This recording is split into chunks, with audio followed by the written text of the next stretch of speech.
Hey everyone, and welcome back to my channel, Delicious Budgeting. My name is Anna. Today I'm here to share with you all how to save money on your groceries. So you all voted on my Instagram polls that you want to see a mini series here on my channel on how to save money on everyday expenses with everything increasing in price. So that is what I'm doing. Last week I focused on 5+ ways to save money on gas because gas prices are crazy right now and they just keep increasing. So I'll have that link down below and above if you want to check it out. You definitely don't want to miss out. And today I'm going to share with you all how to save money on your grocery bills, so stay tuned. And if you're new to my channel, welcome. I focus on content such as beauty, lifestyle, and how to save money. So if you're interested, please hit the subscribe button down below.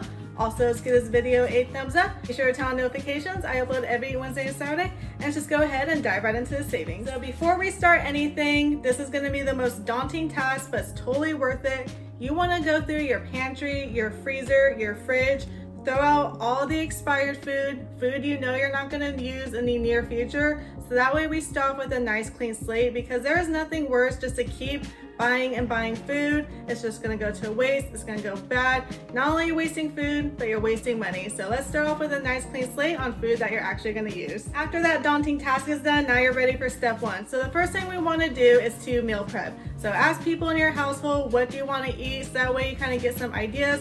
Also, if you have a crock pot, I highly recommend crock pot recipes. I love them because you just throw everything in there in the morning and then you come home and you have a nice fresh cooked meal. It's awesome. Or you have an Instapot. I don't, but if you do, there's a lot of recipes there as well. So I'm a huge fan of using the crock pot or like really quick and easy meals. I share some on Instagram, so definitely follow me there if you haven't already for some quick meals. And let me know in the comment box down below if you want me to do a dedicated video. I totally can.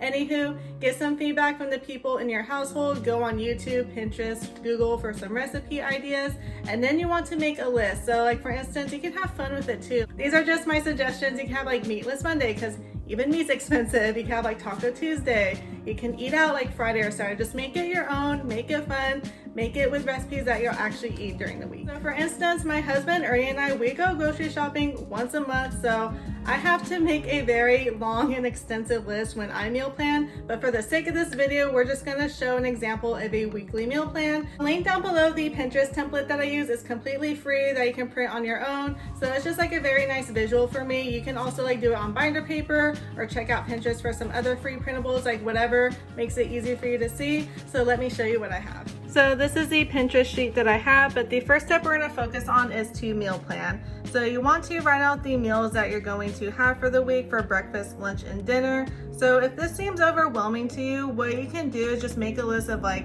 breakfast meals, lunch meals, and dinner meals you like to make, and just kind of like plan accordingly, or just know that you'll have all the ingredients on hand if you don't want to section out like this. And sometimes I'll just like write all this down and I won't even go like a day by day, but this is just kind of like example of what we eat. So I am trying to lose weight, so I do have like a combination of some healthy meals with some not so healthy meals, just keeping it honest here. I do believe moderation is key. Once you have your meals established for the week, now it's time to move on to the second step, and that's to make your grocery list based on the meals that you're going to make. So instead of just going to the store, throwing whatever you like in the cart, have a list and just go solely off that list to know that each of these items are going to go into a meal for that week.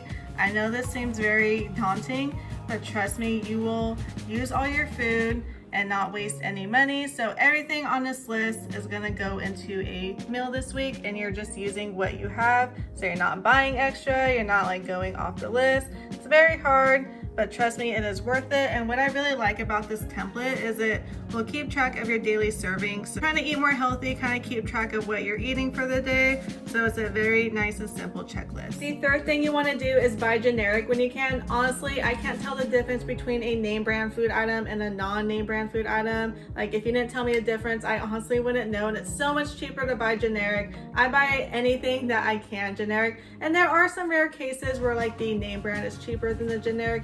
In that case, go with what's cheaper. I even buy my medicine generic, even my face wash is generic, because it is so much cheaper and you'll be saving so much money. Also, if your grocery store has a bin section, I highly recommend buying anything you can in the bin section. That's going to be a whole lot cheaper. So like, you know, you buy your sugars, your flour, your pasta, you're paying for the packaging, the box, the advertising on there. It's going to cost you a little more, but the bin section is amazing. So I actually got all these containers from Dollar Tree. I can't find these anymore. I wish I can. They look amazing. You wouldn't even think they're $1. I got them when they were $1. Now it's gonna be $1.25. But whatever, it's still a good price. And get like a set like at Ross or Burlington. But the brown sugar, I believe it's like 30 something cents a pound. So you get a lot of bang for your buck. The rice, I believe, is like 60 cents if I'm not mistaken. And then the sugar is like also 30 cents. So it's very cheap. If you get a bag of sugar, it's easily gonna be like $1 plus when you can get a lot more for your money. The fourth tip that I have is to not skip out on the frozen food section in your grocery store. And I know you're probably thinking that's where all the processed junk food, ice cream is. While that is true, I buy the majority of my fruits and vegetables in the frozen section. I buy the majority of my veggies in the frozen food section. So I'm just gonna address the elephant in the room. Yes, this is name brand, but actually in this case, the name brand was cheaper than the generic brand. Sometimes that does happen. So I just say go whatever is cheaper. I'll use the edamame like for lunches mainly. So I'll make it with some frozen pot stickers and wontons from Trader Joe's. The pepper stir fry I will make for kung pao chicken, a beef stir fry, or just whenever I just want some extra veggies. And then also the broccoli cuts I use for beef and broccoli, my beef stir fry, or also as a vegetable for lunch.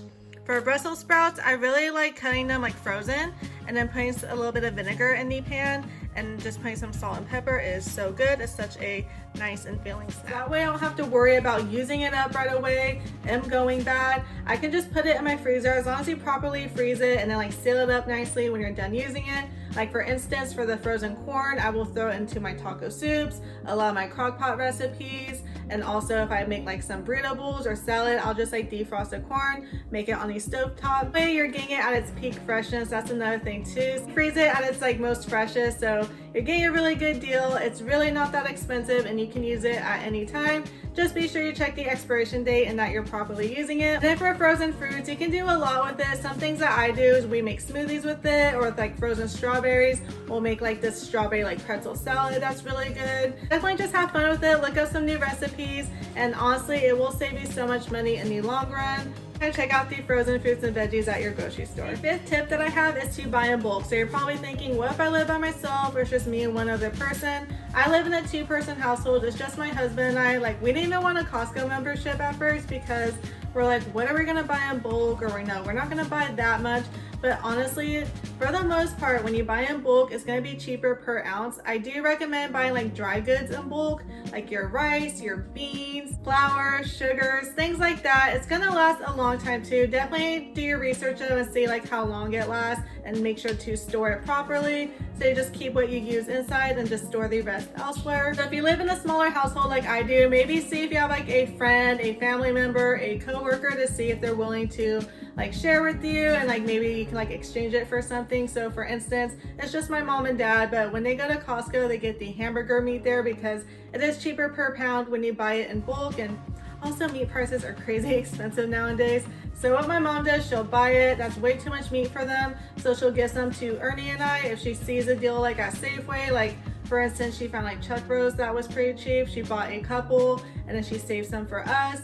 So if we ever like buy extra, we'll just kind of give it to each other. So that way we're not being wasteful, but we're still getting a good deal overall. So that's something to suggest. Or like I said, dry goods you can keep for like a long period of time. So if you don't have anyone like to split it with or like exchange it with, that probably won't be the best option. But for your dry goods, I highly recommend buying in bulk. Next time you go grocery shopping, definitely keep these tips in mind. I've learned through trial and error. When my husband and I first moved out, we would always waste money on produce and we have to buy it again. And we didn't have much money when we moved out. So I personally learned through trial and error, and I want to pass on the mistakes I made to you all, so that way you're not wasting food, you're not wasting money, especially with these crazy high prices. Let me know in the comment box down below if there's a topic that you want to save money in, and I'll do that for my next series. And if you haven't already, please hit the subscribe button down below.